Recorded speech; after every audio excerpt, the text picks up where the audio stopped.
We are back live. We are back live on the Sarcasm City TV YouTube for another edition of the ManDem United podcast. Apologies on the lateness, people. My Wi-Fi decided it wanted to start Wi-Fi in, so that's why we are indeed late. But we're here, people.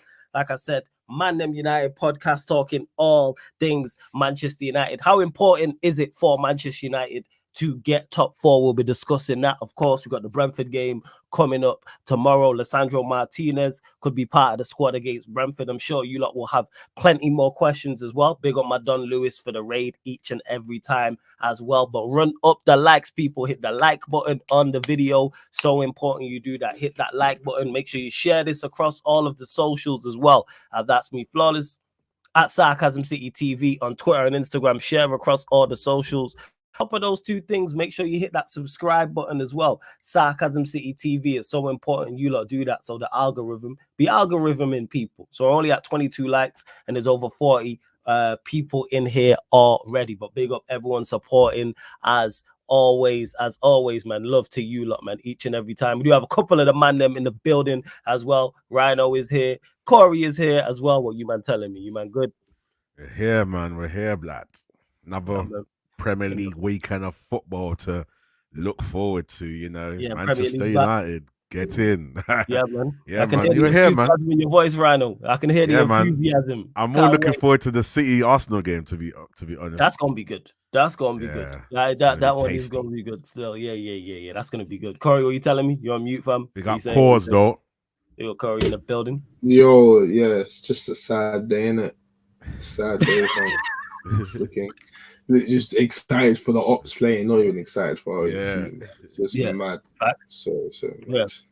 That's facts. You know what I'm saying? But we do, you know how it is, man. Like, it is typical Manchester United. Like, I ain't looking forward to that Brentford game. It's just, I'm glad it's kind of later. It's not at 12:30. You feel me? So it's like, all right, man, could just chill out for the whole day and then get What time is the game? Like 8 p.m. 8 p.m. kickoff. Oh, 8 p.m. evening thing, 8 p.m. kickoff, yeah. It's an evening. They did the evening thing. But big up to Sheik in the enjoy my day. I can enjoy my day. Enjoy your day, man. Like, that's it. Enjoy your day. Big up Gaming for Life. I see you, Gavman in the cut as well. Daniel here, Warrior J, also De Niro. I'm gonna shout you De Niro later on today as well. So shout out to De Niro. Big up to Camel as well. You come out. Sorry, he says happy Friday, Flawless. Hope you're doing well. United fan from USA. Hey, big up to you, man. Big up to Matt as well. Also, Sheik can't make it on as well. But let's get to it. Anyway, people, the actual title of this episode: how important is getting top four for Manchester United? Because it has become more of a discussion. I've heard people, in particular, when people mention rivals, mention Manchester United potentially getting a new manager. Somehow Gareth Southgate's the favourite, which is crazy, but we'll discuss that. I do not like that list that the bookmakers have, but we'll discuss that later on.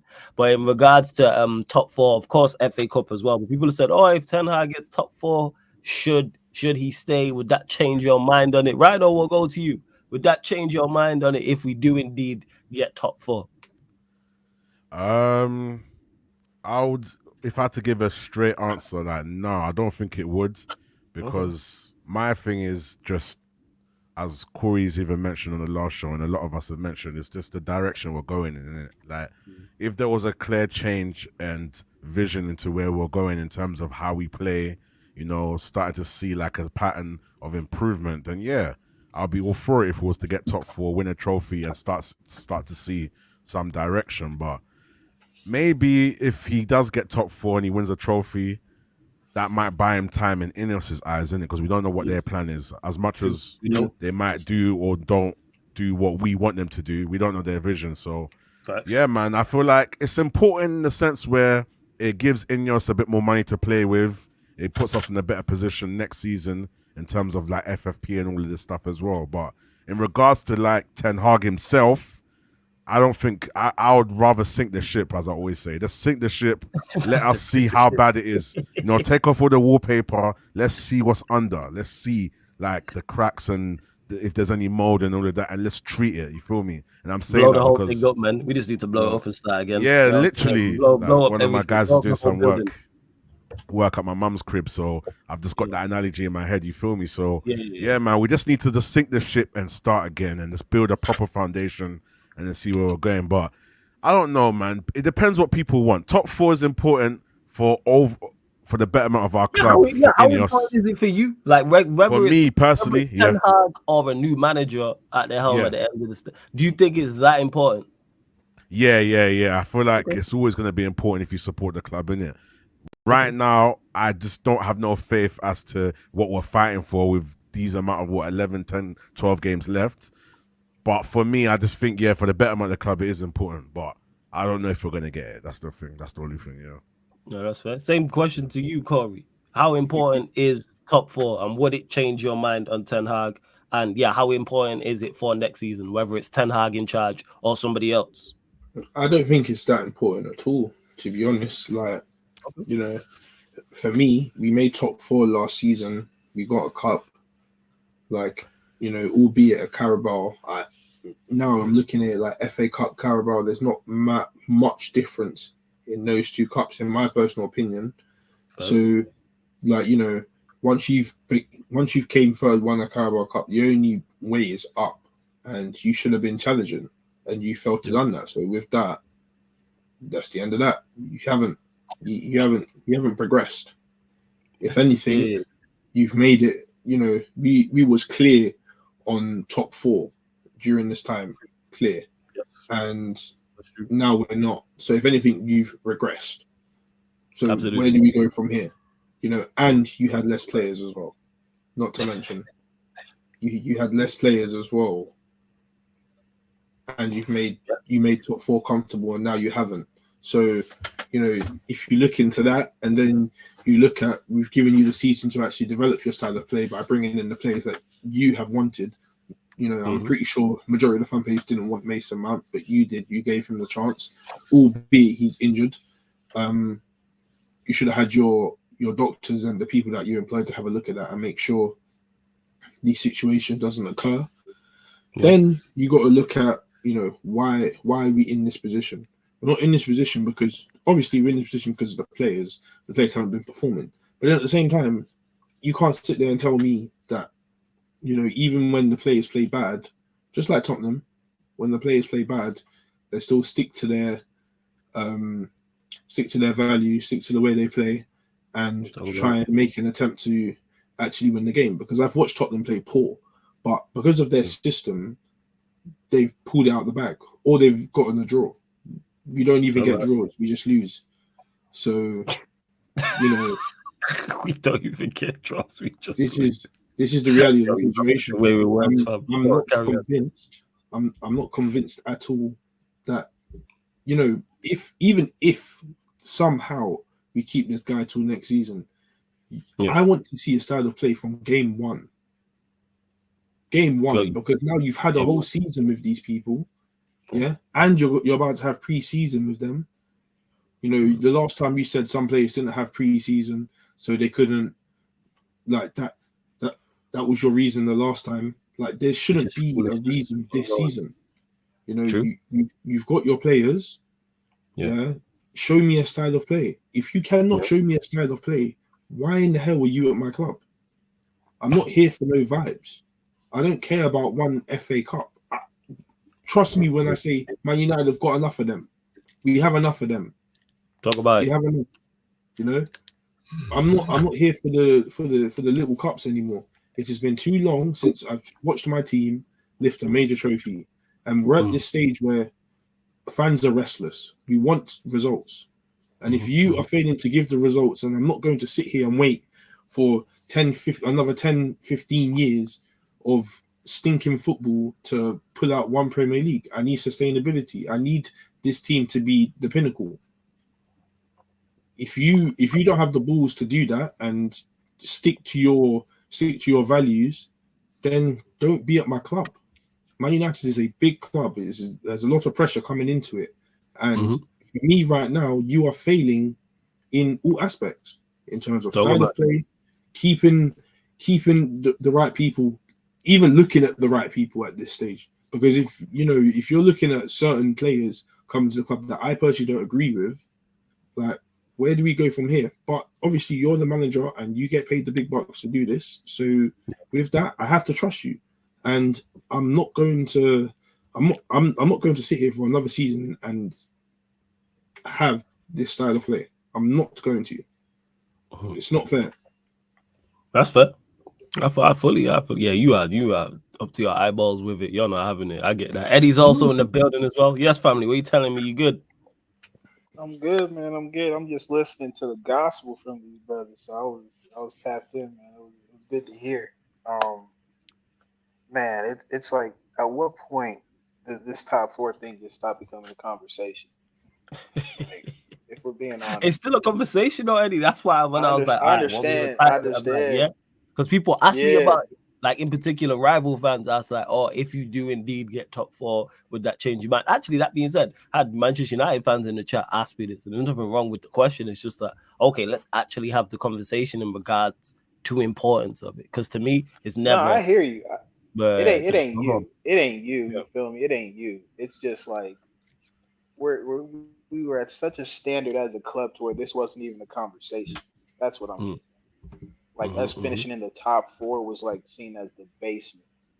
Now, mm, unfortunately, because of a manager who just gives everybody a make a wish program, I keep on saying it every time. Everybody looks good against us. mm, Everybody looks good against us. Corey said it. We either win or we lose. A big part of that is because of the way we play football. And that's directly attributed to the manager. So in the mm, grand scheme of things, top four, it's a thing we all want just because like again you don't want to hear that Europa League music, but Mr. Bigger Picture can't see the bigger picture. Simply put, like top four is whatever to me. mm. Honestly, if I had to choose between an FA Cup and a top four finish, it's gonna be the FA Cup, What? 100% of the time for me. I hear that. That gives you an avenue to play European football. And simply put, if you weren't good enough, you weren't good enough to be in like Europe's top flight competition. Yeah. So the way everything has to drop for us to make top four, um, is probably not going to happen. We're in the worst place you can be at on the table, which Mm, is fifth, sixth, seventh, because it's like you're in this purgatory zone where you absolutely get nothing but more football, more meaningless football at the end of the day. yeah. The Conference League would love a Manchester United to show up because the ratings on every game would be high just because, Go we're a through the fan roof. base that is addicted to it. Go through the roof. Fifth and sixth, you're battling for Europa League. So top four, of course, is where you'd like the basement type achievement. But for Mm-hmm. Manchester United to be in this situation, I mean, this is the one thing I will say. The manager has nowhere to hide now. Mm, He has absolutely nowhere to hide. These last couple games are monster games.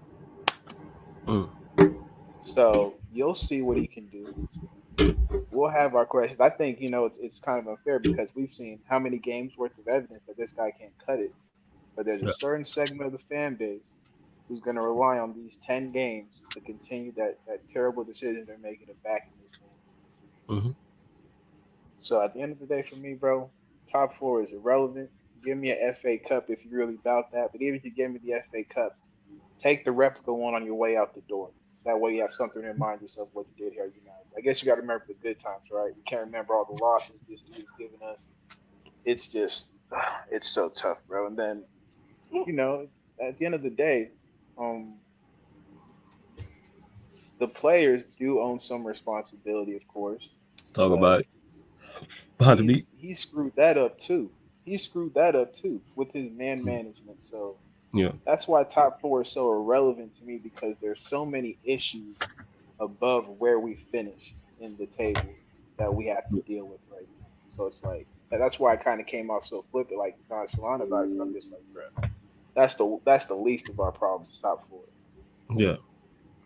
No, I fully get what you're saying with that. I can only really echo what you three have said in regards to it, in the fact that it should not be a conversation.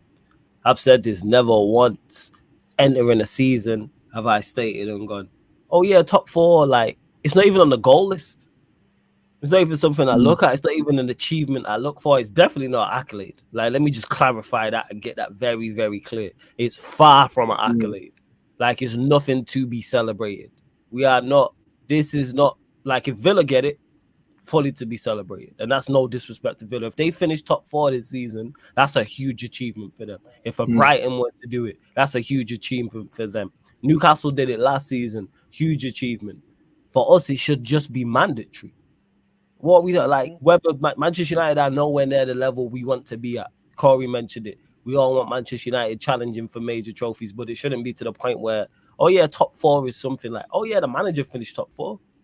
Mandatory. We spend enough to just automatically be one of the 4 best teams in the country. Even at our worst, we should be. Even under Ollie, we finished top 4. I think. What's the number? Like 400 million? Yeah, like we spent. The majority of the time. I think it was like one season we didn't.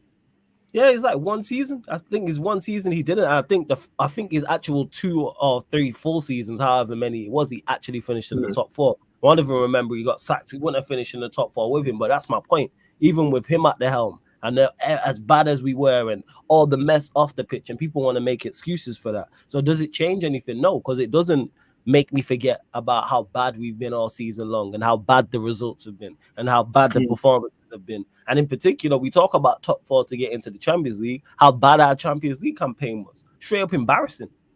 It's embarrassing. It weren't even just the losing. Like, of course, losing games is a bad thing, but people forget how embarrassing it was. And let's not get a mistake. That's a Europa League group we was in. Take Bayern Munich out of it, even though it's one of the weakest Bayern Munich sides we've seen in recent years. Galatasaray and Copenhagen are not Champions League level sides. Let's just clarify that. Was it Copenhagen who finished third? Was it Galatasaray? Was it Copenhagen? Copenhagen dropped into the Europa League. No one's fearing them in the Europa League. That tells you the level they're at. There was no talk of, Copenhagen dropped into the Europa League, and people were like, Copenhagen are the favorites for the Europa League. If a quality side drops out of the Champions League into the Europa League, people will look at it and go, oh, they could do something. Let's say hypothetically it was Atletico Madrid. They dropped into the Europa League. They finished third in their group. Liverpool ain't trying to see Atletico Madrid. Bayer Leverkusen are not trying to see Atletico Madrid. They're automatically one of the favorites for the competition when we're talking about it. So we didn't only get knocked out by also runs in the Champions League. There are also runs in the Europa League. These men will barely be favorites for Conference League. And yet we still went out in embarrassing fashion. It's not even like we played well. Absolutely ridiculous. Yeah, Sheik. Yeah, like the teams are terrible. And yeah, we've seen what City did to Copenhagen. Beat them comfortably. There was never no threat. That's right. There was never no conversation. City were even at their best. City beat them in second gear. That's the thing. You know what it is about our club, at the moment, people, it's like, it's the level of confidence that these dead teams come when they're facing us. Like, it's like, I can't explain it. They just know we're a wounded animal, and they're just ready to just knock a man when it's down. And that's what's so embarrassing. Copenhagen, whether you want to talk about Luton, any of these teams, whether they're mid-table, bottom half of the table, when they play United, it's like they get that sense of, we can nick something here, These men are dead. And that's what's so bad. That culture needs to change. And if Ten Hag was at least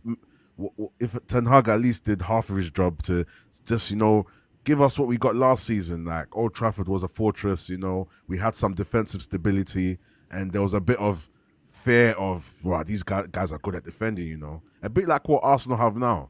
We were good defensively to a degree, not the best. But we had a solid foundation to work on.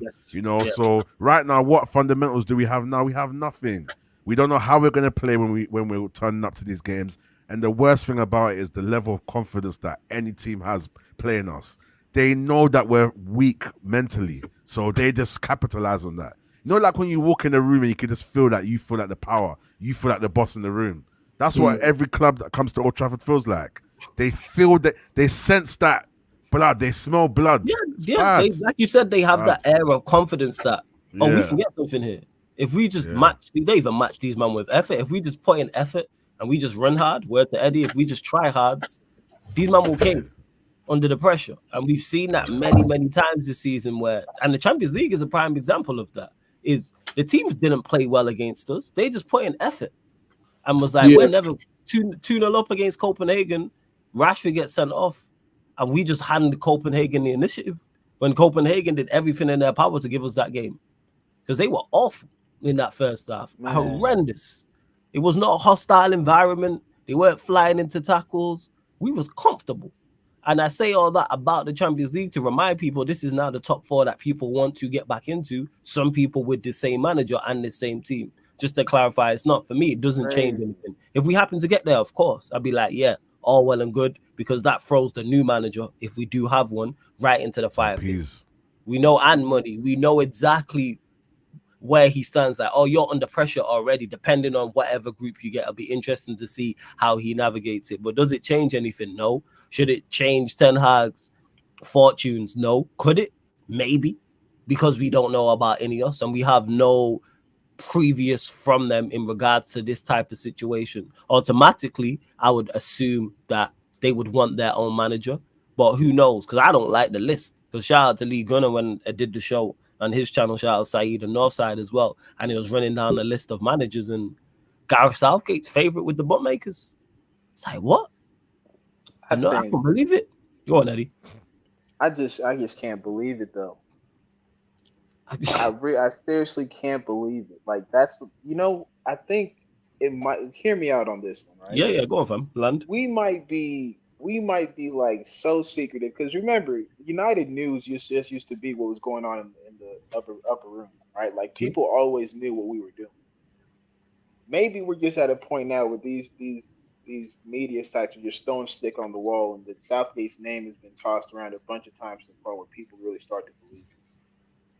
Because it's the opposite of what Omar is coming from. You don't play that type of football in City and not have that be like a principle of how you see football.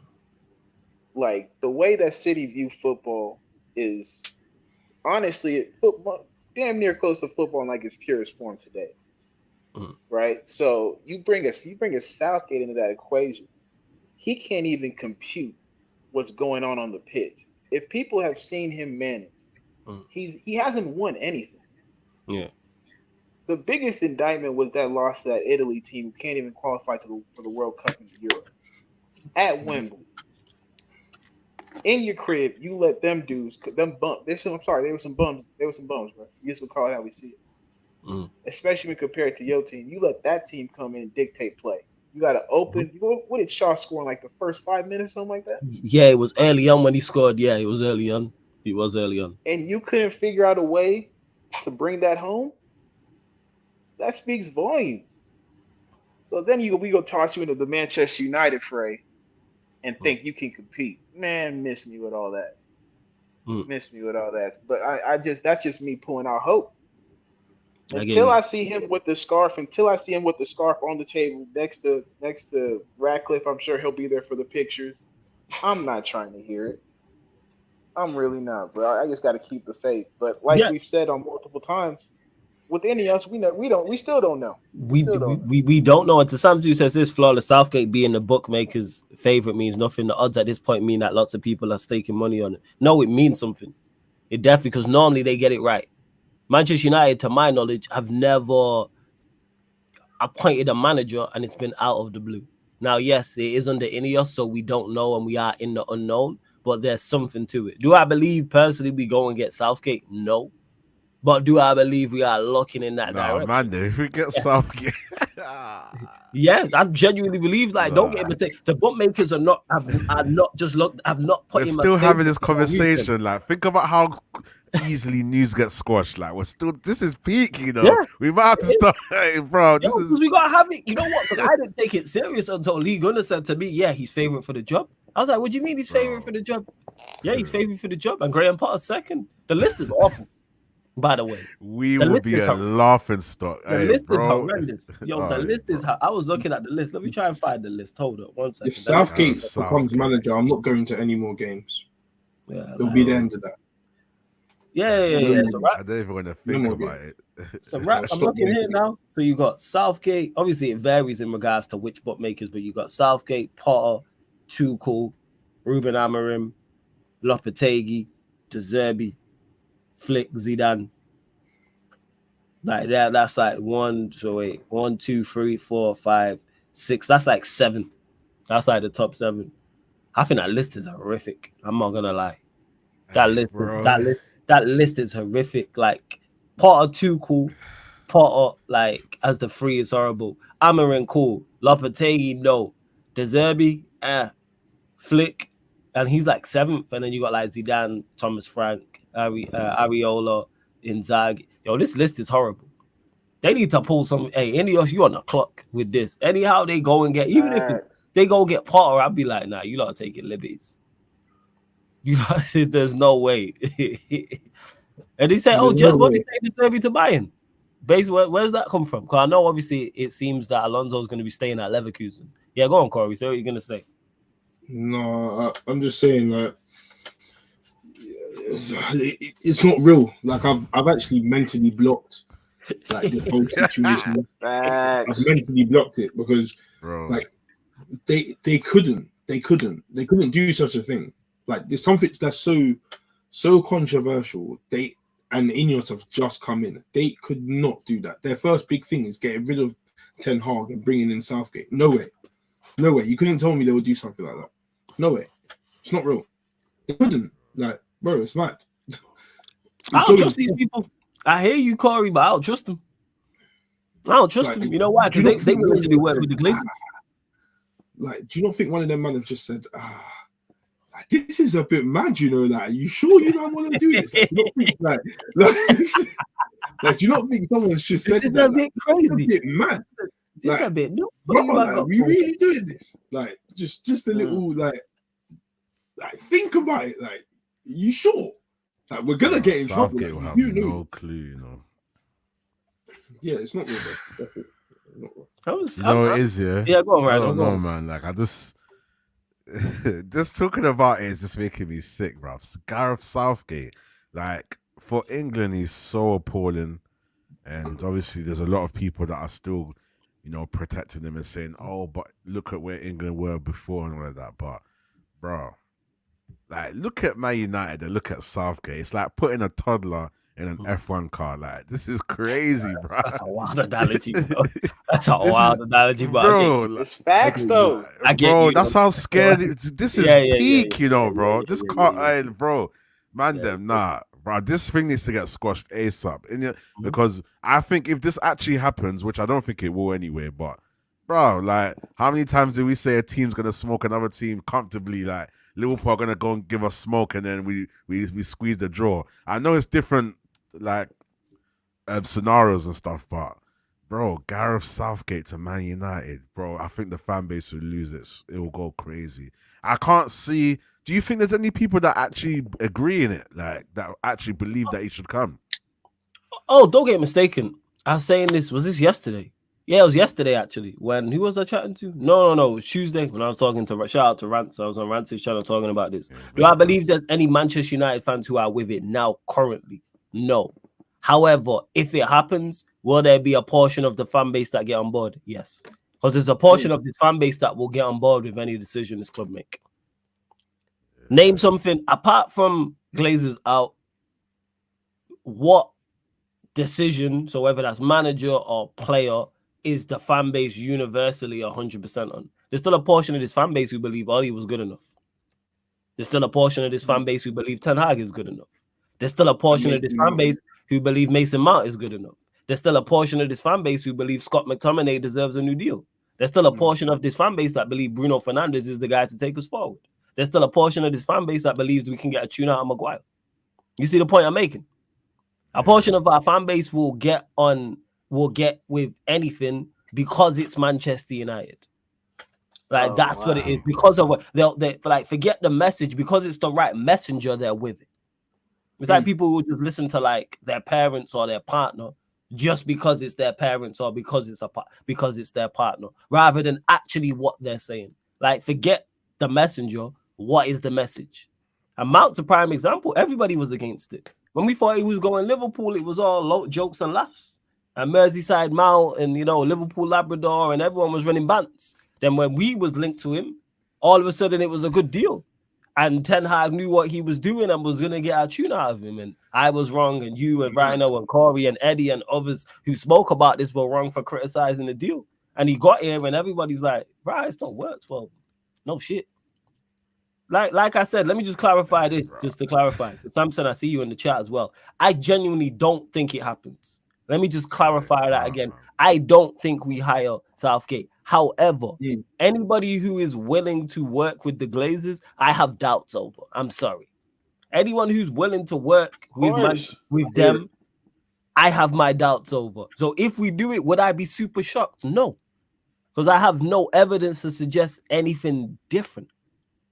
I have zero evidence. Like, I'm just to clarify. A big up to Supers as well, who says Southgate disrespect is wild. He's not a scrub and may get more out of the squad. Plus, he made England likable. I think there's a chance. See, I don't know if man's trolling. I don't know if this is real or not, but there will be people who are on side with this. I'm telling you. And Supers, let me That's ask you, what I are you a was about United to fan? get at. Are you a Huh? United fan? You dead off. Exactly, see? You Are dead you a off United people fan? about that. But listen, I went to the kitchen and heard Yeah, this let me nonsense. know. Hey, don't let me You actually abuse dead my my mod pals and what? Huh? hey, Hey, you see how he no. said likable? You see how he said Yeah. likable? He couldn't say No. he made them winners though. So you got to put likable. You can't You say he put made Man them United. winners. So you He got said to he's put United fan. likable. He said he's a United fan, but I don't know if he's trolling. But whether he's Send me trolling your or not, location, quick. there's United fans who are. You Don't put get you off the map. mistaken. There's United fans who are on board with this because, like he said here he's not a Bro. scrub. We're not saying he's a scrub. He's just not good enough for where Manchester I United am. are, in my opinion. I am. That's where it is. That's it. And again, what's about making England likable? How about make them win? When did we being a likable thing is ever is what? Tell me a winning side that's ever been likable. Yeah. That's it. I don't remember one. Manchester United I hated to this day because we ruined so many childhoods. Everybody can't stand Manchester City and Pep. I'm so irritated by Pep. I don't like Klopp. Don't like Liverpool. Arsenal sides from yesteryears, I don't like them either, the successful ones. The new Arsenal I love. The old Arsenal I disliked heavily. Chelsea under Mourinho, couldn't stand them. Like, when you are a winner, you are not liked. This is not a popularity contest. And this is what I'm talking about. I'm actually regards scared that low key, if we get him, we're done. Like, Even low key, we're done. Course. Oh, we're done. course. Oh, yeah, it's a wrap, man. It's a wrap. Show's over. We're finished. Like we would be like, this is like David Moyes' first season type. Yeah. This would be What's the bad. Moyes? 'Cause I think Moyes then I think Moyes then and Moyes now is a better manager. And that was Moyes out before he got the job. Yeah. I'd be Like, Southgate this out would be before he got the job. Mad. I'm not ready for that. I'm not ready for that. I'm not. Dog, Like, I really it's like- just Like, I already get guns. Like, I can't run joke. Like, I'll say something and I'm only talking about history. Like, I've just reduced myself to speaking about history of Man United. Wow. Like, I'm literally doing Liverpool. And, like, yeah, this would be mad. This would be so Maguire mad. getting his armband back. Oh, Maguire definitely getting his armband back. I don't know. We might Shaw might be vice captain. Big up to Going Leon back. as well. It's going back to the winning ways. No, I'm not gonna say win. The likable ways. The likable ways. We're going back to the likable ways. You know. Yeah, I'm telling you, man. There's going to be a portion of the fan base who just gets on board with Eddie this week. Pick a manager. Just because. And it's the Manchester United way, like, and all this rubbish that we don't sack managers, even though in our history, what we've done is sack managers throughout our history. Like any club, no club sticks with one manager. And it's not the new way anymore. The same way football is now a system game. Managers staying for 5, 6, 7, 8 years longer doesn't happen anymore. It's very, very rare at the top level. It's only really Pep. Klopp's now on his way out. Yeah, I seen what you sent me, Jez, or did you send me something new in regards to the manager stuff? Let me get to that, actually. Because there seems to be, this could impact us, because obviously Manchester United have been linked with Amorim. We've been linked with De Zerbi as well. But 10 I gotta go. Like, I don't even trust him to get that. So he's saying, let's see. So we're saying Zidane won't become the new coach of Bayern Munich. Zidane Ribery duo is not a topic at Bayern. De Zerbi and Nagelsmann are among the last remaining candidates. So that's for Bayern Munich. So they've been linked to De Zerbi and they've been linked to Nagelsmann as well. That's from Atletico. Okay, also here it is. Bless up, Jez. You sent me quite a few. 1 second. Let me get to this. De Zerbi, the top candidate for Bayern in case Xavi Alonso stays at Bayer Leverkusen. De Zerbi is aware of Bayern's interest, but is currently focused on the season finale with Brighton. That's why he's not in negotiations with any other club either, not with Bayern, Barcelona, or any other club. However, Bayern's clear plan A remains Xavi Alonso. Bayern are prepared for a rejection from Xavi Alonso and therefore spoken with many candidates. Now only have a small circle of candidates left, among them De Zerbi and Nagelsmann. Ragnick has been discussed. He's valued, but currently not among the top but currently not among the top choices. Bayern would like to present a new coach in April. So it seems that Bayern, if Alonso stays at Leverkusen, are going to go for De Zerbi. Go to you thoughts on that. De Zerbi. Corey, we'll go to you on it. De Zerbi Yeah. to Bayern. Yeah, because obviously we've been linked with him, but it seems that if Xavi Alonso stays at Leverkusen, they'll go Bayern. But are you a fan of De Zerbi? Might as well talk about it. Yeah, I'm a fan of De Zerbi. Obviously, he's not he's a bit like it's like 70-30, maybe 60-40. Like there'll be times where I'm like, oh, like the Zerbi ball is mad. Like the players are cooking. But then there'll be other times where I'm just like, bro, like what's going off? Like what are you doing? Like this isn't what I was expecting from you. Like it just shocks me some days when I see them play because they're Brighton. Maybe because it's Brighton. Like obviously Brighton have good players, but Brighton's still Brighton at the end of the day, innit? Like I didn't expect them to be challenging top 4. You know, maybe top 6, top 10 is their limit, I think. So maybe because it's Brighton, but then I don't know. De Zerbi at Bayern, having Musiala and them, man, you're just getting long in it. Like, you know, that's a style of play, like and a good style of play. I just feel like they're missing a good style of play. That's all I think Bayern are missing right now. You know, because they've definitely got good players. Like, there's no way you can have Harry Kane and Musiala and they got players there. They got talent. You know, 100%. all these good players and be stinking up the place. There's no chance. You know, so yeah, I'd love to Zerbi at my club, but do I think the players can play the style of play? That's a different question. Because I don't think I think a good 70% can't play that. I think there's only about 4 players I think could do the system in Menu. I think Casemiro could, Martinez, and Delo. And Højlund, 5 and Højlund. Damn. That's it. Like I can't sit there and say Ahmad can do it because I've barely watched the guy play. Anthony, no. Rashford, no. Garnacho, maybe. Anyone in that midfield besides from Kobe and Cassie, no. And the defense, Varane's getting old, so I don't expect him to play a lot. Martinez, yes. Maguire, no. Lindelof, no. Evans, no. Wan-Bissaka, no. Luke Shaw, no. Dalot, yeah. That's it. Damn. That's the reality of the situation. I'm with that. That's what I'm with. That's it. And just quickly as well, this just broke from Romano in regards to managers. Amorim remains the main name on Liverpool list as a new head coach. Not the only one, but concrete option being considered. Liverpool are informed about the clause into his contract at Sporting, as already reported weeks ago. Shortlist also includes more candidates. We'll go to you on Eddie Amorim. You a fan? Not a fan? I haven't seen much of Sporting play. No. So I can't say whether or not I am, but it just seems to me like Liverpool and him wouldn't necessarily mix well, because what I do know is this. Usually Portuguese football is a bit more on the ball control side of the game. Mm-hmm. They incorporate athletes from all over, but the nice ones like your Portos, your fucking Benfica, you know, the top ones that are always up there in regards to standings, they don't necessarily play the Liverpool brand of football that they've been used to since Klopp got there.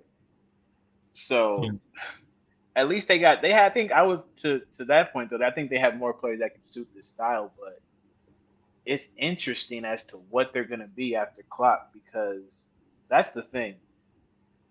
Were players there for him or for the club? That's what we're gonna find out. People are gonna see blood in the water with Klopp leaving, so people are gonna try and poach. And then you have this Michael Edwards brother who, from what I hear, shout out to Big Six Benson. I heard it was like, you know, Mont speaking on that, you know, Edwards and Klopp doesn't necessarily get along. Yeah. So who knows if he wants to continue with those players? So it could be a completely brand new rebuild. So maybe in that sense, that's why it's concrete. Mm-hmm. But when it comes to us, man, the one dude I want on to be at the top of our list is Inzaghi. So Inzaghi's Because your I don't. first. He's the one. He's your first choice. You're the one Yeah, that you look at. yeah. Oh Because yeah. Okay. I don't know how sustainable this Inter Milan thing is gonna be with regards to their finances. And so I'm just like, y'all being serious? Go get him. Mhm. Let that man be the head of the charge. But Yeah. Almiron, I've seen a little bit of him. Um, he beat Arsenal, so that's always good in my book. Um, and then yeah, De Zerbi. You know, we've talked about De Zerbi. I don't know how many times on Yeah, this yeah. We've platform. discussed the Zerbi. Me and you in particular have discussed the Zerbi so many times on shows. Yes. Yeah, and it's just like if it happens, it happens. But it's like one of those things where he's not my first choice. You Mm. feel me? So, yeah, that's the type of manager talk I'm here for, not that bum ass Southgate talk. I can look at the other options and see like, yeah, there's potential with all. No, that's very fair. Well, see, because Jez mentioned it, and it seems that all these clubs are chasing the same pool of managers. Because you got Manchester United, you have Liverpool, potentially Chelsea, Bayern Munich, Barcelona. That's just to name a few, and there's probably a couple of clubs I've forgotten, or there could be some surprise, some surprise sackings. Flawless, a quick question for you lot: Would you guys take back Jose if it's a no? What's the reason? I'm guessing you're asking for gaming for life because Mourinho's done at the top level. That's why. That's why I wouldn't take back Mourinho. You're a Chelsea fan, gaming for life. Would you take him back? He's done at the top level. Big fan of Mourinho. Huge fan of what he's done in the game. Easily one of the best managers we've ever seen and will ever see. But in 2024, the Yeah. show's over. Games passed him by. Games You passed know him who he by. is? Go on. You know who Mourinho is? Go on. Mourinho is Phil Jackson. Ooh, Mourinho is Phil Jackson, bro. that's a Phil great analogy. Jackson in the 90s, nobody was fucking with Phil Jackson. Early 2000s, nobody was fucking with Phil Jackson. Once 2010 hit, man, Phil Jackson was food out here. People figured out the system didn't evolve. People figured it out. They figured out that, you know, his methods of doing stuff, like, it's crazy. He used to bash players religiously in the press. I didn't know that, did he? Talk, yeah. Oh, when he was, bro, Kobe got a whole book on Kobe talking about how Kobe this and that. Like, Phil Jackson used to go off in the press.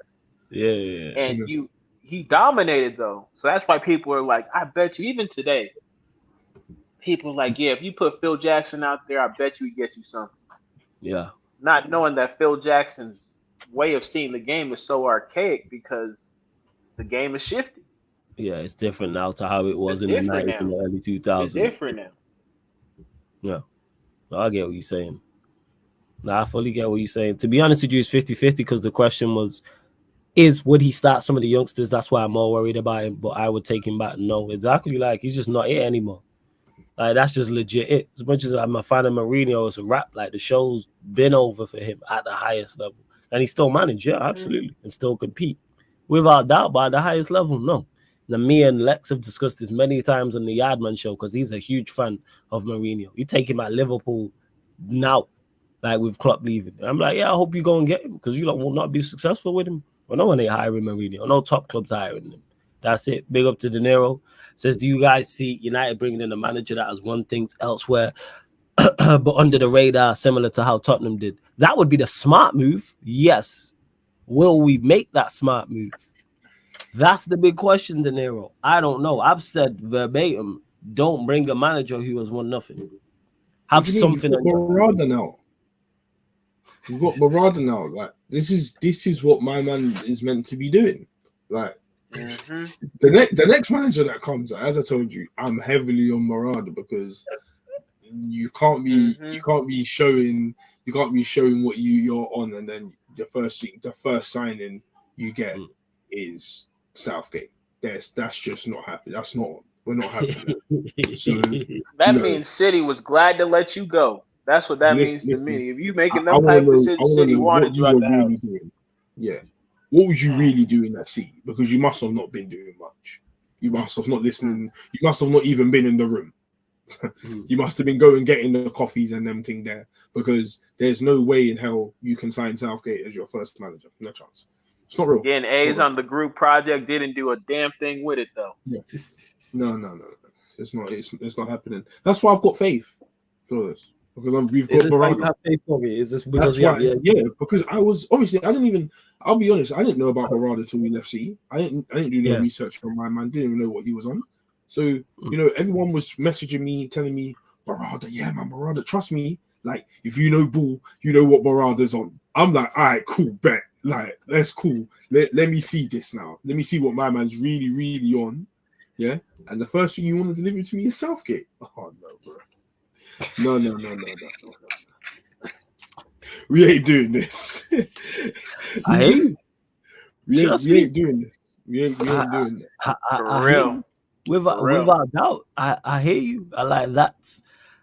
And that's it. And yeah, you and Barada. Him, even with his resume, because everything on Barada's resume should tell you, in him you should trust. He's done a great job at Barcelona during a very successful period for them. Same at Manchester City. I have my doubts over everybody. That's what it is. As good as Barada is the best in class. I have no doubts over his resume. I have no doubts over his ability. Oh, really? It's just now that he's here. From what you were told, from what you've been told. Yeah, from what I've been told. Yeah. Because that's what I'm saying. But what I'm also saying, Corey, is I still don't trust him fully to get this right. Well, his resume, but if he went elsewhere, I'd be like, that's a great appointment. I can't complain about the appointment. It's someone who's been successful elsewhere at the highest level on a couple different occasions. So it should work. But I still have my doubts. Still. Trust is earned, not given. Trust is earned, not given. Still have, and in Barada's defense, he ain't even done nothing wrong. He's not Ineos. It's not like he's dealt with the Glazers. So it's not even on him. It's just his association to them, unfortunately. That whoever's here, I don't trust. Whoever's here, I'm looking at with the side. Like, we could go get the best head scout, and people could list off names that this scout has certain players he scouted who have become top class, world class, elite, whatever the case may be, and I would still have my doubts. Yeah, because what I've been told about Barada is he is the guy, but we will see. But we'll see with that. And to Ed as well. Actually, before I get to the next comment, you lot continue to get your questions in as well. But we're at 60. There's over 60 people here. We're at 46 likes. 4 more, get us up to 50 likes. Hit the subscribe button as well. We are closing in on 11K people. We're at 10,835. 5 more subscribers. There's over 60 people here. I'm only asking for 5 subscribers. And that's whether you're watching live right now or watching this back. Get us to 10,840. Make sure you subscribe to all the ManDem as well. Links are underneath in the description, people. Links are underneath in the description. To Ed as well says, ain't that Ten Hag though? One thing's elsewhere right now. I'd rather have a manager that I know will enforce a change in style and one we can trust to shift players who can't or don't want to change. All of the above, Ed. Was it Ten Hag? Yes, but that still doesn't stop me from wanting that. That's like saying, all right, you signed a striker who scored 20 goals. So the next striker that you go and sign shouldn't have scored 20 goals. No, absolutely. I want a striker who has a track record of scoring goals elsewhere. So that's what it is with Ten Hag. Like, just because Ten Hag didn't work out, that is still the blueprint you should follow, plus everything else you've added. I agree with a lot of things you mentioned in this comment. It should be a manager who has a clear style. However, that's also on Barada and the board to have identified a style beforehand. So then when you are opening up negotiations with said manager, it's, all right, this is the style. That's an easy conversation. This is the style we're playing. You play that style. Okay, so then we'll figure out who fits and who don't in the squad. And then we go from there. Okay, so what don't we have that you need? These are easy conversations. We're not going to the managers. Managers are coming to us at the end of the day. Like, that's the way it is. Man United have a style of play. We pick you because we feel like you can implement that the best. That's it. Yeah. You don't bring your style of play to Manchester United. When we have a clear style of play. That's how situations occur. Yeah, we've seen it before where we've got players that are mad defensive, but you want to bring me an attacking coach.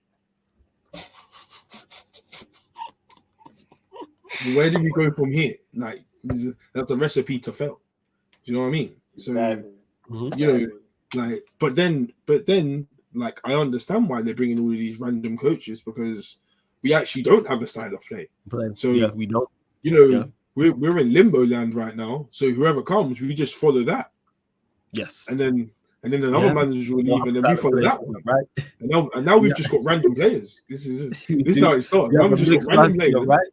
And now we're just stuck in this shit situation. We've got so many random players, and Facts. like now we're dead. Now we're just That's dead in the water. We don't know who can play, who can't play. You know, who can do this, who can do that. We don't actually know. No. We don't actually know. 70 million for all these players. Nice. Yeah, and that's what they need to, fix. And that's not on them what they've walked into, but what is on them is to fix it, because it's an easy fix. It's a simple fix. Now again, will they make that simple fix? I have no idea. Yeah, I don't know. Trust them. I'm sorry. I hate this one. It's not nice. I hate it, man. Word to Anthony Joshua, I don't know what's happening right now, but it's not nice at the end of the day. It's not.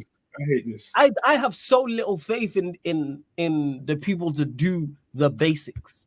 Because bear in mind, me, nor Corey, nor Eddie, nor Rhino have spoke about winning trophies. I've spoke about competing for major trophies. We just talking about, hey, you know what? Let's just have a clear style of play.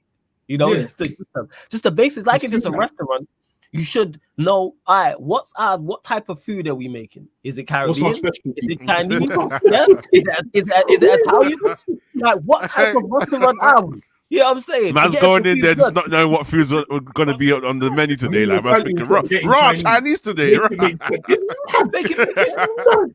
Next day you go in there, like, man had Chinese yesterday. Today is like jerk chicken. Oh, raw. Today's Caribbean. You go in there next week, like, all right, let me go get some.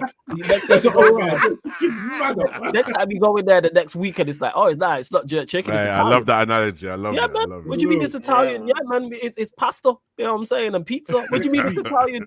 Last week it was jerk chicken. But yeah, the week after it's Mexican. You know what I'm saying? Next week after that it's Thai.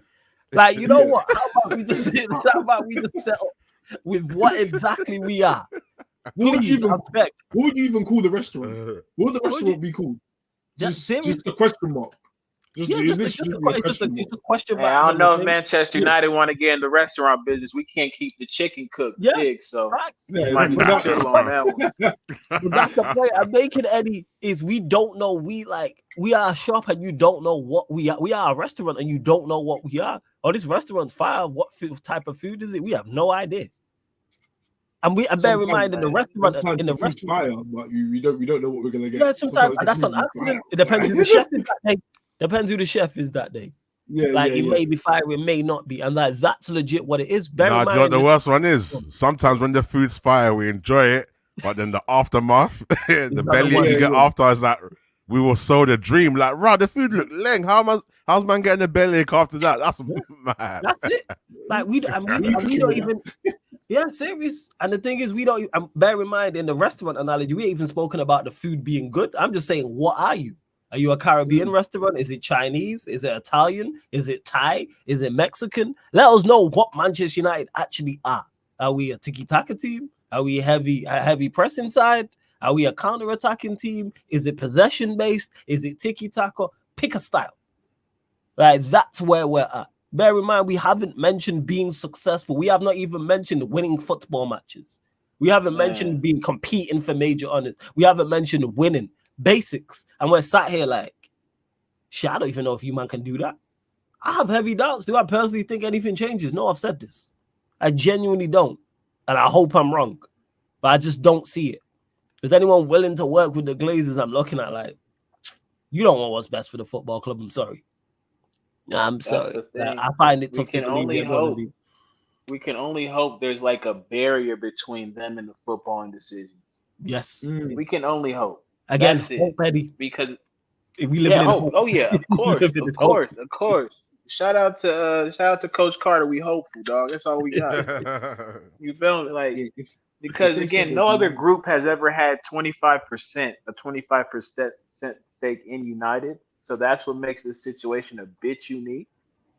But you still got to think like they gonna have their crusty ass paws on it some way somehow. These Glazers. It's just mad. It is. It's crazy. You're breaking up, Eddie. Say that again. You're breaking up a little bit. Oh, my fault. Yeah, shout That's out all to that good. You're Kenny back now. Wi-Fi. You're back. You're in the motherland. It's all good, Yeah. fam. So, It's all good. it's just like they gonna be in that meeting room when it comes to them big dog decisions. I guarantee it. They gonna have somebody speaking for them. So how influential are the Glazers to Ineos? We will see by the decisions they make on a day by day basis. It's that simple for me.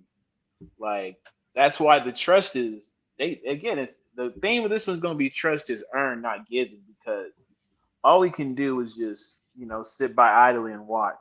Yes. And so yeah, man. And to your point about us not having a style of play, that's why again Corey putting on the money. Omar. All these conversations gonna come back to Omar because he's the CEO. Get out Omar's case. We go here. Omar's name so much like it's the wild. Like that's what it is. Exactly. It's Omar. Exactly. What was his name? Omar come in pause. That's crazy. Oh yeah, let me not say that one again. Hey yo. Hey, but it's you know what's crazy? Omar is a whole pause if you watch The Wire too. So Yeah. But we are gonna hear his name like the way they say his name in the wild, like so many times. Yeah, he's gonna get referenced. That's it. Like who was the other director of football that left? That left Myrtle and the other one, the one that went to the same uni as the Glazers. What was his name? We talk about Woodward. Woodward. That's it. Woodward. Yeah, Woodward. He blames Woodward for everything. Woodward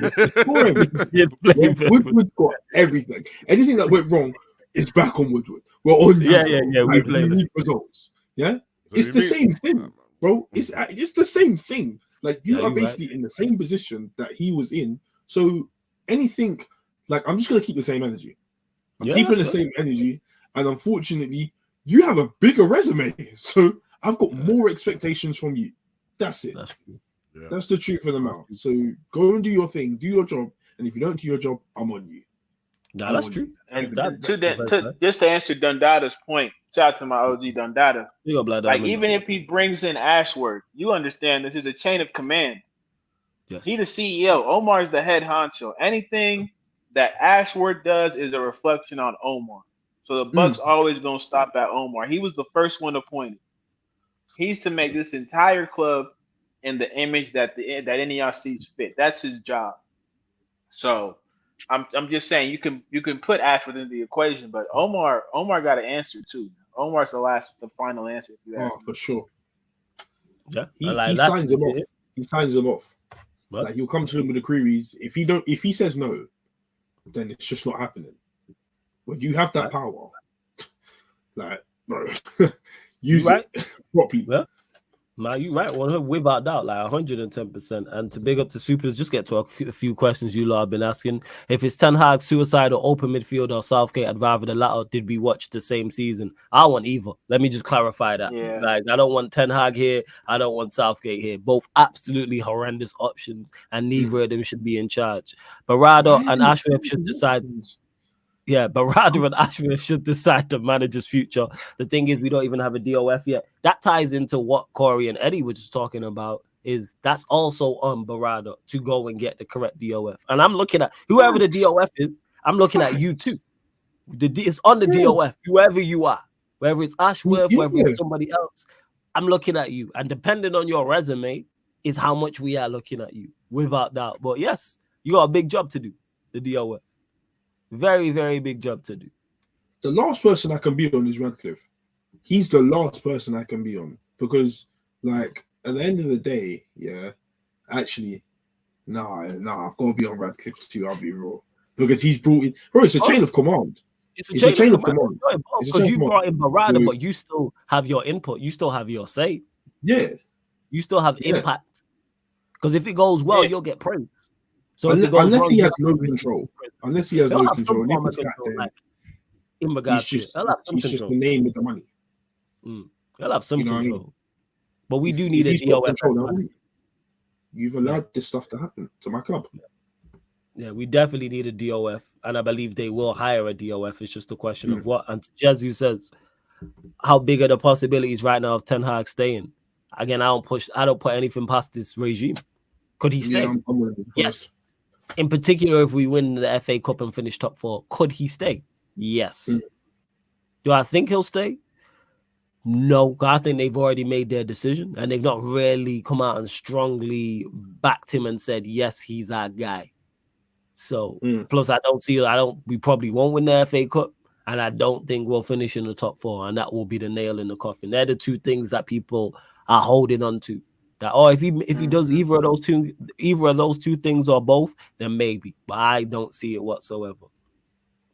And big up to John Santos says, what's more important, a new manager or European football? New manager, without doubt. New manager is needed, without doubt. And is Ten Hag misprofiling players? No, because we don't have set profiles. Yeah. Back to the restaurant analogy. We don't have a profile.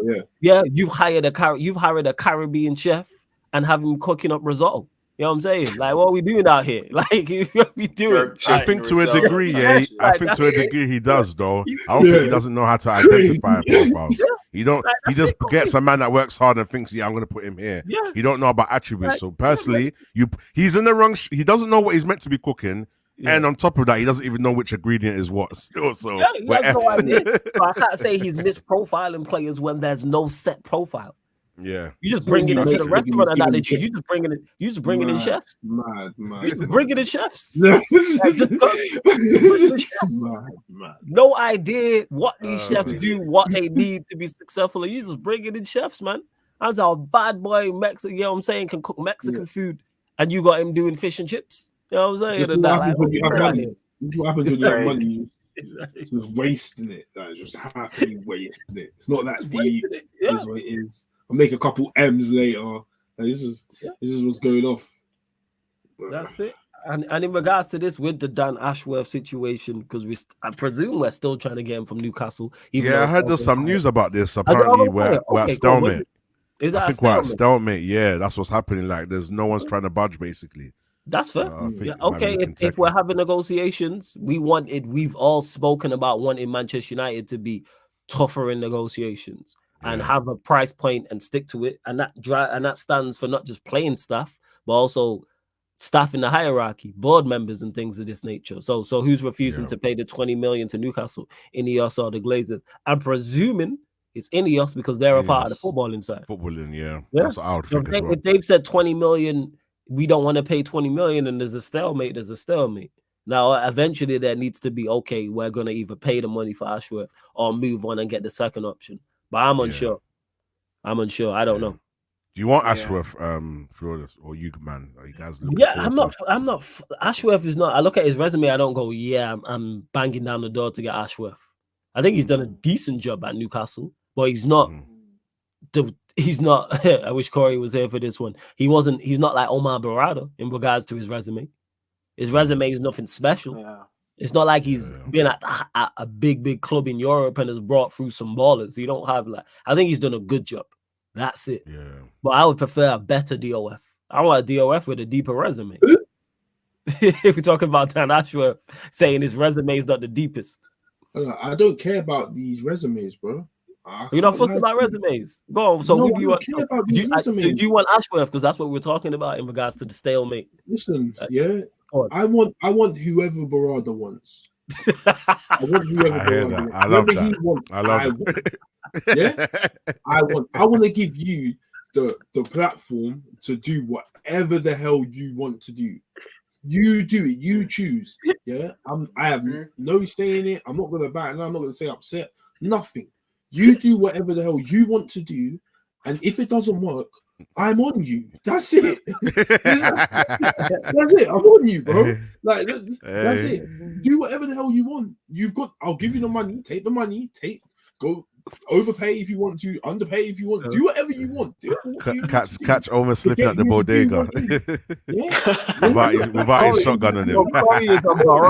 And a broken leg. The broken leg as well.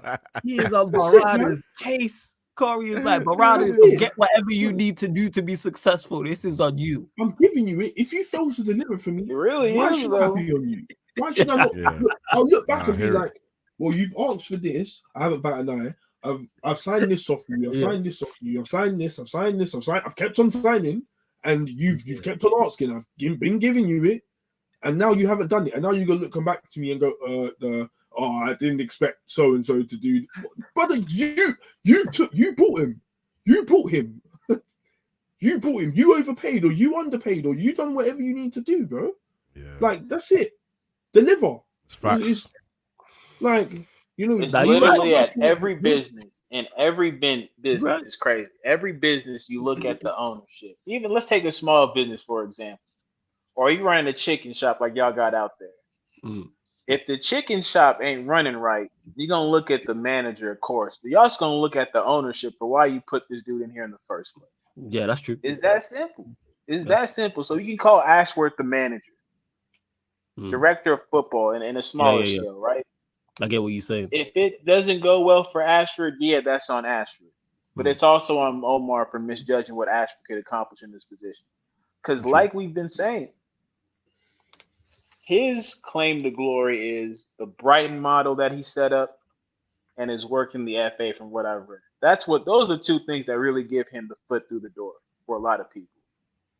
All right, now you come into Manchester United. This machine prints money. So you can do everything and anything you want to with our backing. How many managers, just to use a Ten Hag example again, how many managers in world football can say they have the ability to spend $400+ million on a squad? First. Not many. First. So I'm just telling you, hey, that shit rolls uphill. That shit rolls uphill. Then it comes back down. And people got to pay.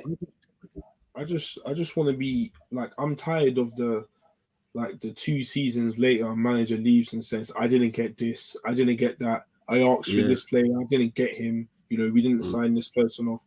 Like, I'm tired of that. I don't want these excuses to come out later down the line, and then we're all looking back as, oh, imagine we done this, imagine we signed off Haaland and we had Haaland, imagine we signed off Bellingham, we gave him more football time and we got Bellingham as well. I don't want that anymore. I just want to give you the fairest chance that you can have to succeed at my club. And if you don't succeed, then I have to let you go. That's There's literally nothing else to it. We've gone round the loops of us giving our opinions on things and saying no. And then we look back here and maybe it's worked, maybe it hasn't. And you've used that as a reason as to why you failed at the club. I don't want that no more. I just want you to literally do what you need to do. Like, I'll give you what you need within means. Like, don't violate. I'll give you within means. Don't take liberties. I get you. Yeah. Let's be serious. Like, I'm not just gonna float out like mad money, like risky money. Yeah. It's not just 700. It's not 700 M's in one window. Like, no, it's not taking liberties. No, within means, give you the fairest platform you can use to succeed, you succeed. That's literally it. There's nothing else to it anymore. No, that's right.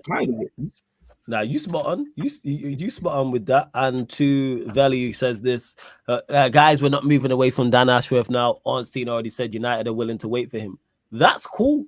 I'm kind of with Corey on it in regards to if Barada wants to get him in and that's their decision making. I'm cool because I've said, all right, you man are the experts in the field. Go and get who you want. However, I will still look at it from my own perspective and go, I would have preferred to get somebody better. However, if that's the guy they want, go get Ashworth. If they want to wait, cool. Yeah. I'm not fussed about a DOF currently right now. I'm just glad we're in conversations to go and get one. They've understood it's a position that needs to be it's a position they've addressed. They've identified that is an important role at the club. Now go and get one. Would I prefer us to have one now? Yes, but they can still be putting other things in place and having conversations with our DOF anyway, because they should already be having conversations about a style of play.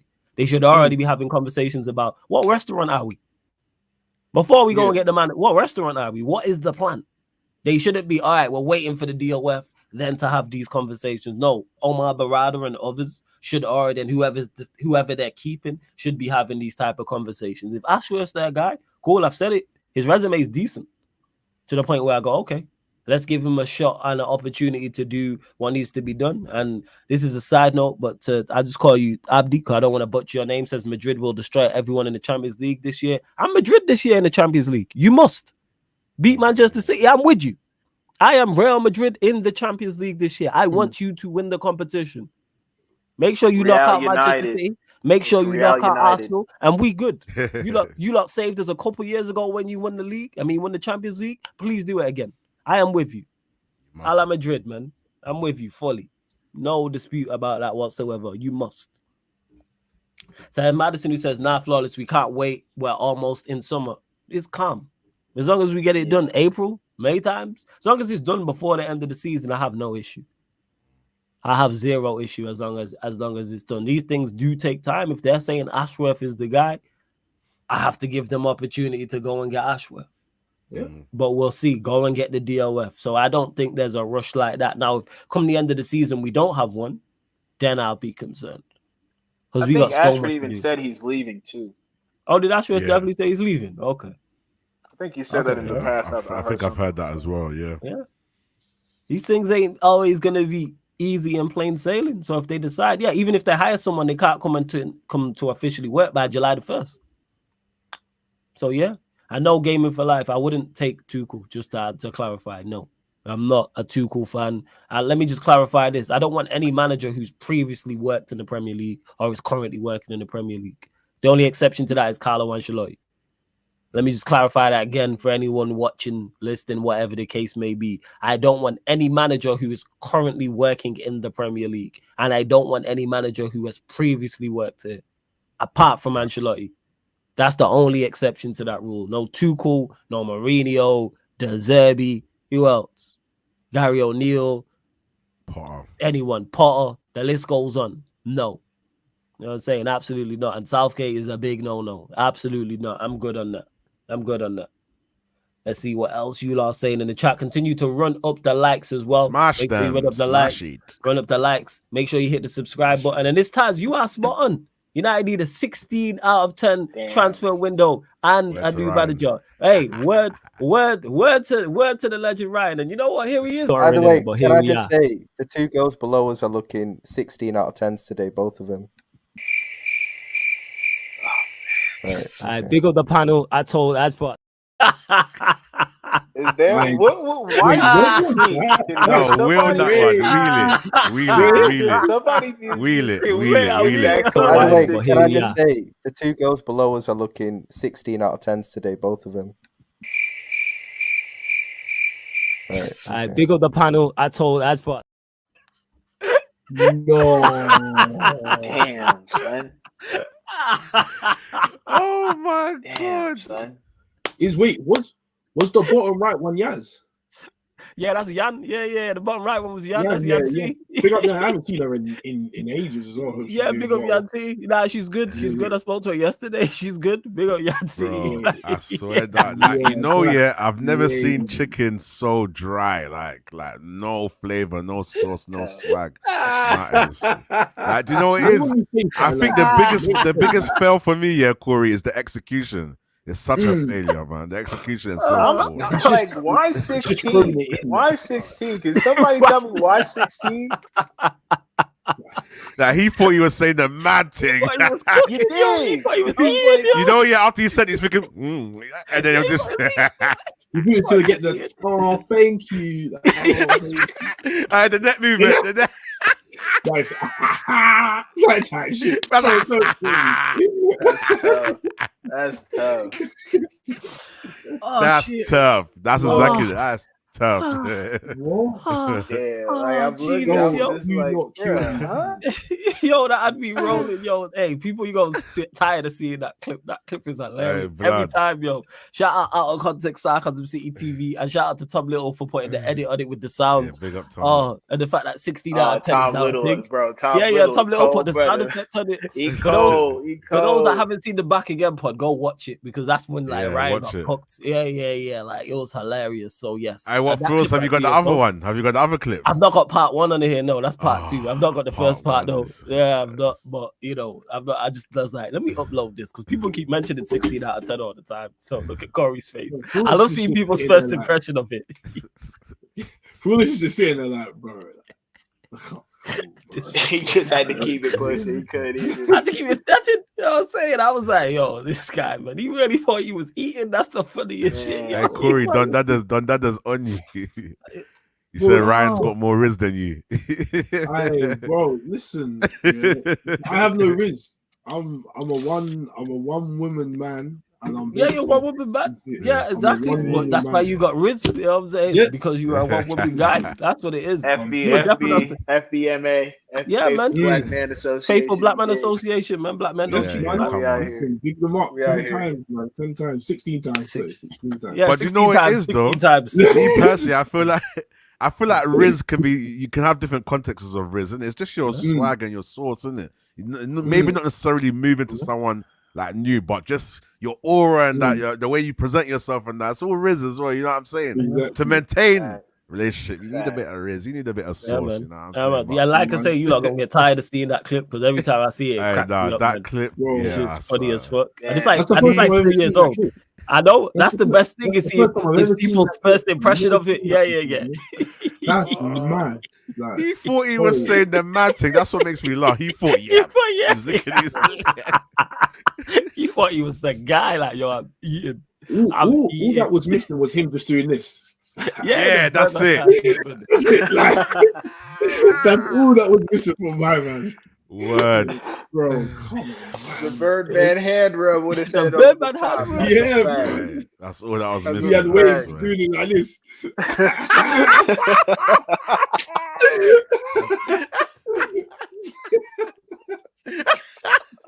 I did the Oh no! Like I say, shout out Tom Little for the edit, man, because the edit killed it with the sound. Because that didn't have the sound on it, and then Tom Little seen it and he put the edit on it the next day, and I was like, because that clip's like, do you know what that was? Yeah, sorry, I Go got another Nige. You know, in FIFA when you're about to take a penalty, he hit the red. His thing was the thing was moving fast. He's like, he tried to hit. You know you messed up. you know you messed up, bro. Oh, it's great, man. Hey. I love that clip. Oh, that clip is beautiful. Lack of composure it's gonna live on, people. Composure, no lads. Composure. Yeah, so it's a rap for Ryan. You're not gonna continue to see that as well. I'm telling you, like right now. It is. You are going to continue to see that. But big up to Ryan, man, every single time, man. Mr. 16 out of 10 himself. But yeah, use your choice. You know what it is? I love seeing people's first reactions to it. Corey's, Tom Little's, it's beautiful. Look at confusion. Look at the confusion.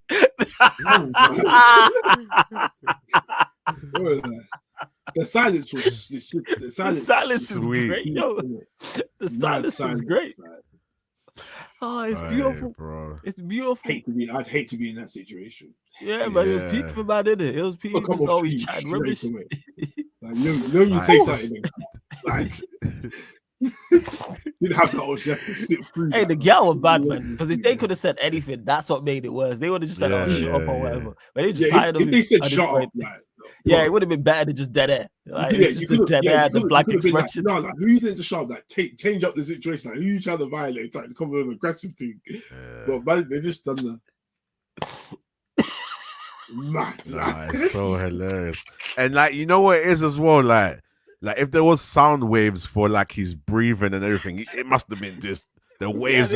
Like you know when someone's about to say something and there's no strength behind it, he's like, I must say that it was just hilarious. Man. There's so many ways you can analyze it. It's so mad. Because you know what the crazy part is? Every time I watch it, I notice something new. You know what I'm saying? There's always something new, whether it's his reaction, whether it's one of the girls' reaction, whether it's there's always something that I'm just like, oh my god. Did you see him it's like the record starts skipping?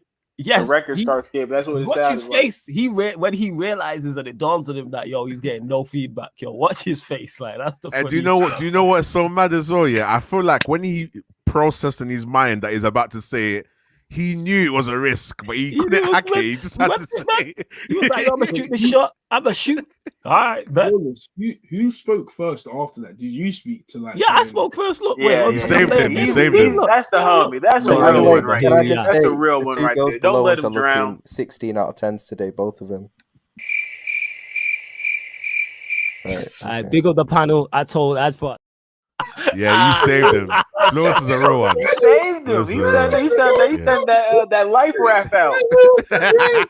What's a catch? Yeah. Buddy was about to drown in the shallow, and Flawless went and picked him up by his neck. And got him up out of there. Yeah, 100. That's not even a laugh, Raf. Flawless went and said, "I got you, bro. I got you, bro. I got you. Dude, the 100, I got you, bro." Big up the paddle, crazy. That's probably the first thing Florence thought of. Just pick up the paddle. Yeah. Big up the paddle, man. Let me get through the rest of these comments in the comments section. He will be perfect to put him on like dates and that. He's somebody. He's got the perfect characteristics. Guy. Oh yeah, 100%. You'll get him jokes. Yeah. Proper numpty. Yeah, 100%. It's Tazu says, "Who's your choice for manager?" I've spoken on this before, and like we were talking about it previously in regards to Corey's boy Barada, whoever the DOF is, etc. Have a style and pick a manager for set style. That's what everybody needs to do, from Barada, the DOF, technical director, the head of the scouting team, head of recruitment, medicals. Everybody needs to sit down and go, okay, this is the style we are choosing. This is what the plan is. So, for example, I've used it before. All right, we're gonna go tiki-taka style. So all the players we now identify are good. This is the style we're going with. So we need players who fit this style. Then you look at the current squad and goes, who fits tiki-taka? Okay, even if those players are not of a certain quality, they can still play it. They stay. Players that can't do it are out the door. And when I say out the door, that doesn't necessarily mean they all have to get sold. No, even if you are here, you do not play. We watched it. Ange Postecoglou went into Spurs, implemented his style, and said Eric Dyer does not fit this. Eric Dyer didn't get sold in the first window, but he did not see pitch. Even when all centre-backs was injured, they went to the Etihad and played 2 full-backs at centre-backs. And now Eric Dyer is currently in Germany. That's what it needs to be. It needs to be cutthroat. It needs to be ruthless. And that's the way we need to And how many new players does he have? And he has, 4 or 5? Vicario, Van der Ven, Dogi, Madison, Johnson as well. And I'm probably forgetting somebody. Man. Exactly. So it's not like he went in there and you got 20 new players. No, he got 5 and then realized, okay, who's here, even if they're not of the quality you would like, who can actually implement said system. Oh, Doggy was already bought. I stand corrected, Jez, big up. So it's like 4 or 5 he signed. And that's the way it needs to go. And all this, oh, well, you can't get rid of players, so you must play him. No, don't play him. So let's say we try and move on. Let's say it's Maguire, for example. I use him, or Lindelof, for example. And we identify a style and they can't be moved on in the summer. They still should not play because, come January, he was going to be angling for a move away and is going to force the move away, Lindelof or Maguire, because they haven't seen pitch from August all the way up until December. They're going to be the ones who go, I need to get out of here. Same way that what happened with Sancho, we've seen that. Sancho forced that. Whether you think it's right or wrong is a whole different conversation. I'm not getting into people. I'm just talking about Sancho was the one who was like, okay, let's get me out of here. So it don't matter about your price tag, doesn't matter how much wages you are, doesn't matter about your profile, the number on your back, whatever the case may be. So yeah, in regards to my choice for manager, it's on them to go pick a style. Like I already said, I think Flick is the best of the list, but I wouldn't be like, yeah, go and get me Flick. No, go get a style. No, go get a manager who fits a style. That's my thoughts on it. That's what I would say. Yeah, facts. I agree with that, man. At the end of the day, we just need a big detox at United, man. We need to have some sort of direction, some sort of vision. We've got the bold fraud talking about the vision is clear, and our vision's not clear. Like, these glasses are blurry. Please give me your next pair. You know what I'm saying? Facts, man. And yeah, I'm looking forward to it, man. I just hope we do go in the right direction. But I'm definitely looking forward to it, because at the end of the day, if we start to see where we're going, we start to see like this Dan Ashworth or whoever comes in actually come in, and then we start to see the formation building, and then we'll start to see what manager we're getting in and what players we start to get in. It's going to be exciting, because the thing about football, they say the hope is the hope that kills you, but at the same time, I think also what it is just looking forward to something new. Like right now, we ain't seen Man United play. We're probably dreading it, but it's still the unknown. What Man United's going to turn up? Are we going to have a good game? We all love a game of football, you know what I'm saying? But man, we just need to see. And I feel like I'm patient. I'm patient for the process to happen, but I'm impatient because I can't wait for the process to start. So yeah, man, I just want to get it moving, man. We see where we're going as a club. And Ten Hag's going back to the scene of the crime. Yeah, Brentford away is where we started having questions. Brentford away is where we started having questions. So that's true. He better turn up. I'm not talking about no draw. I'm talking about dubs only. Yeah, he has to. That's Give us it. something. Give us a goodbye present. You feel me? Speaking of Brentford away, obviously, because Exactly. that's how much we just so disinterested people like in actually watching Manchester United play that hour and a half in, and this is the first time we've actually mentioned that we play tomorrow. Like that's to clarify. I didn't how even know what time disinterested for we us. are. I didn't even know the time. I don't even know the kickoff time. That's how disinterested we are in it. Oh crap! What you say? Didn't know we're playing. How disinterested we are. Let us know in the chat. Is there any injury news? I know Warrior J put earlier that Ten Hag stated that Martinez could be available for this game, but I don't think there's any new injuries. I think everybody is. I think I see something is circling about Shaw, but I don't know what context it was. Hey man, this dude trying to kill Martinez, dog.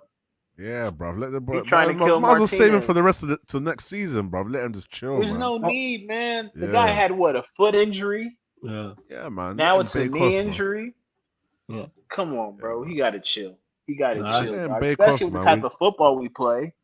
He gonna be running everywhere. Yeah, just let him relax, and it's like, okay, at least wait till I don't know the semi-final. Even though it's Coventry, like wait till an actual important game. Like wait till the semi-final. And you heard Mano didn't train with the group yesterday. Is that simply because he was on international duty, or is that some form of injury? Because that's not good. If that is the case, that's not I good presume. still. I expect to see the things we've seen. I think Ten Hag does that normally when players are returning. He lets them have an extra international duty. Maybe it's that. Yeah. Maybe it's that. I don't know, man. But, who knows? I don't know, man. Brentford, man. Are we home or away? Sorry, Flores. Away. We're away. It doesn't matter, but sometimes it still adds a bit of something to talk about. Yeah. But yeah, away, man. Yeah, man. We don't know. We haven't played for so long. We don't know who's fit. We don't know who's playing. And even if we know who's playing, we just don't know what's going to happen. You know, Tony might come and dunk on United. You know, United might have a good game. I don't know. We might get some, trauma of the past. Brentford, that mad Brentford game. But yeah, I don't know, man. Bruv, you just don't know. We don't know, man. We don't know. We legit, that's it. Yeah. We don't know in regards to what Manchester United are going to turn up. Presumably Onana in goal, probably Dalot. Yeah. Wan-Bissaka's been available, so they'll be the two fullbacks. Yeah, give Varane a break as well, man. Yeah, it'd be like Varane. We can't, unfortunately, because Shaw's injured. We don't have any other fullback. Shaw's injured. Malassi is still out. So it probably centre backs would be Varane and maybe Lindelof, maybe Varane, Maguire, maybe. I reckon it'll be out of those two. Midfield, Mano, I presume, will be available. Is Maguire injured? All right, so it'll be either Lindelof or Evans then. Well, probably Lindelof, actually. And then midfield, Casemiro, Mano, Bruno. I'm guessing it'll be that as the trio. And then someone said Mano's resting. Yeah, Mano said that himself. Big up to Mano in the chat. But big up Mano. Roy in the chat. Big up Mano, man. You're a baller, man. Mano. Absolutely. I feel for you in that midfield, man. Next to Bruno and McTominay. And then what's the front three? Hoyland will play. Where is it? Rashford, Garnacho? Yeah, Rashford and Garnacho will probably go with, even though Anthony scored against Liverpool. Because Liverpool was the last game. So snap. Liverpool was the last game. And Ahmad suspended. Yeah. He's suspended. Yeah. It is, but so that'll be the front three. But hopefully we get a win. Yeah, hopefully we get a win. Is Thingy fit for Brentford? What's my man's name? Wisa. And chat, let us know, please, if you do know in regards to his availability. In regards to his availability, and there will be a watch along on the channel. Unfortunately, people for the game will start 20 minutes before. I know the Green Goblin wants his get back every time, dog. That Green Goblin is addicted, dog. So he don't want to get back. He does look like the actor who plays the Green Goblin. It's crazy. I see exactly what you're talking about. Manager, he always says we stink against him when we beat him. Oh yeah, he chats He always does something. Yeah, he's so bitter. Like to say. So I don't know. But then Bueno is back in it. Bremo, that's not Wisa. Bremo. And Bremo, that's who I was asking for. Bremo, not Wisa.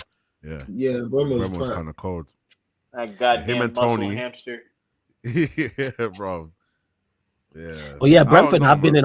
Brentford have. That's the one thing that does give me some form of confidence going into the game is the fact that Brentford have been in horrific form for a long time now.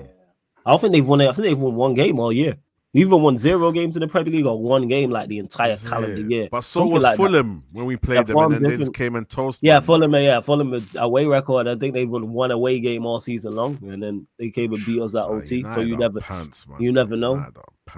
But hopefully we get a chance. Let me pull You up the always table. have Always a have a actually. chance. chance. Make a wish, FC, dog. Let me Everybody. actually. Close your eyes and roll the dice. Exactly. Literally. Close your eyes. The whole country of Nigeria, wanted to take Iwobi off the face of the earth. We just made that brother look like a superhero the other day. Yeah, it's crazy. Yeah, Brentford. Yeah, they're currently sat 15th. Let me check. Actually, their record now. Yeah, I'm word gonna on look that here. still. Word. Yeah, they haven't won. When's the last time? The last time they I won 10th of remember. February against Wolves. They won 10th against of February. February. That's the last time they won a game. Okay, end of And month. before that, I was right. So they've only won one game this calendar year. Wow. They've only won one game this calendar year. And the last time they won before that was the 2nd of December against Luton at home.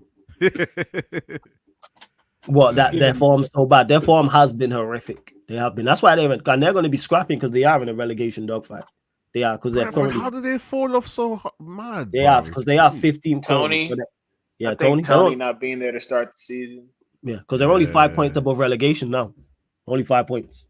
Is Yeah. it? Only 5 points above relegation. So they've been struggling as snap. well. They are not a good outfit whatsoever. But They're falling off hard. And we needed 2 McTominay wonder goals to get the job done the last time we saw him at O2. Oh yeah. you know what Manchester United are like. So that's what it is. But should we beat them looking at their form? Yes, we should. Will we? I have no idea. Because it's Manchester United Football Club. Because it is. Let me actually check. You saying 1-0 United? All right, that's 1-0 United first. What you saying, Rhino? Score prediction. Yeah, maybe 1-1, man. 1-0 still. You saying 1-0? Jesus. Yeah, man. What you saying, Eddie? I'll split the difference. I'll go 2-1 United. 2-1 United. Okay. Yeah, I'm saying the same as you, Eddie. 2-1 United. Because I'm looking here, Villa play Wolves at 5:30, so that's before us, and Tottenham play Luton at 3 p.m. Obviously, they're the two teams in front of us. So they're currently on 47 points. You got Spurs on 53 and Villa on 56. So we really need to win and hope they drop points if we are planning on catching them as well. But I think Villa will beat Wolves, and I think Tottenham will beat Luton. So I think it's even more important we win. Because we could be, Jesus, even further behind. Fuck. It'd be what? 9 points. You could be 9. You could be 9 points behind Spurs by the time that starts. Flipping heck. Could be at what? What is it for? Is it? Oh, Jesus. This club. 9 points behind Spurs. You know we could be 9 points behind we Spurs. could be, and they have a Oh, actually, even though Villa 9 points ahead of us, we played a game less. But by the start of our game, they could be 12 points ahead of us, but we have 2 games in. All chasing Villa in that. This is Villa mad. Yeah, it's not good. Villa and Spurs. We're chasing Villa and Spurs. Yeah. Chasing Villa and Spurs for top 4. Think about it. Think about it. It's really not good. But at least none of us predicted losses. That's the main thing. And imagine those are 2 managers in the first year of their job. Yeah. But you need money and all this type of stuff to get a playing style and be a cohesive unit. And look at what Anjan and Emery are doing with their outfits. What are we talking about here? Oh, what are we talking about? But anyways, we are going to close out, people. Big up to everyone who's locked in. Make sure you run up the likes, hit the subscribe button. You get the ManDem United podcast every Friday and every Tuesday. Tuesdays, 4:30 p.m. UK time. Fridays, 5 p.m. UK time. Was slightly late because that was on me. My Wi-Fi was just playing up. But Rhino, let them know where they can find you, where you got all that good stuff. Yeah, man. You know where it's at, dog. Smash the likes, people. Love having conversations. Big up Corey and Eddie as always. It's good to have Corey on the ManDem United podcast. Subscribe to Rhino MGTV. I was meant to do the Offside Trap episode 6 yesterday with Traps, but he got caught up. So we're possibly doing it tonight. I've got a special guest, 2 special guests on. We're going to do a Manchester City Arsenal preview tonight and then talk about the current affairs of football. So we should be doing Offside Trap tonight if Traps is around. If not, I'll just do another episode of something else. But we should be going live tonight anyway. Rhino MGTV. Make sure you sub up, smash the likes and put post notifications on if you can, And as always, man, big up Flawless. Make sure you like the video. If you're watching this on the replay, if you're listening to the audio, make sure you 5-star the Spotify. If you're watching on YouTube, smash the likes, man. Leave a comment down below. I already know. Corey, same to you. You lot, make sure you subscribe to Rhino's channel. Of course, make sure you subscribe to Big Six Bants as well. Let us know what you got coming up, Corey. Big up. I know you're active over there. We got another one tomorrow. What is it? Saturday tomorrow. Yeah, Saturday tomorrow. Tomorrow. Yeah. Listen, I'm off tomorrow. I'm off 3 days tomorrow, man. No streaming, just relaxing or watching football. That's what I wanted. 3 day. But yeah, subscribe to my Twitter. It's all the same. It's all the same. Even in the comments, Craig Corey. See there, people. It's all pretty much the same. But yeah, man, thanks for having me on, man. See, it's nice to be with fellow Man United fans, isn't it? It's nice to be here. Yeah, man, it's good to have you over here. It's about time, man. Good, man.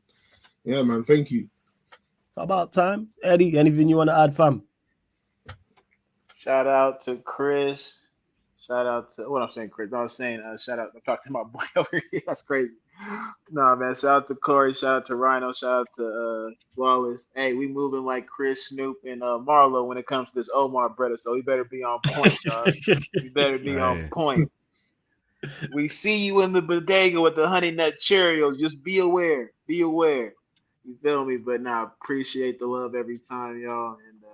And hopefully we get this job done, bro. That's it. I know we talk a lot of shit, but at the end of the day, we all want United to win. We just want the man to win at the same time. So, yeah, bro, it is what it is. Nah, facts. Without doubt. Who's live now?